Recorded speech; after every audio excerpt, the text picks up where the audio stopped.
যেহেতু আজকে মঙ্গলবার, এই কারণে আমরা হাটে গেলাম। যেহেতু উমাইল বাজারে একটি গরুর হাট লাগে, এখানে সকল প্রকার জিনিসপাতি পাওয়া যায়। কিছুক্ষণের মধ্যে আমরা উমাইল বাজারে চলে আসলাম। আমরা ঢুকতেছি বাজারের মধ্যে।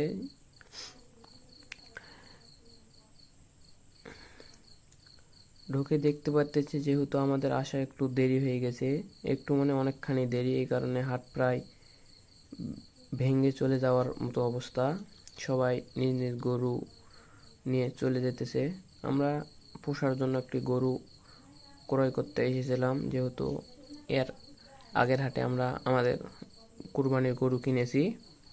কিছুক্ষণ ঘোরাঘুরি করলাম, গরু পছন্দ করলাম, দামে হলো না এই কারণে। আর ইতিমধ্যে গরু কিন্তু নেই, প্রায় শেষ।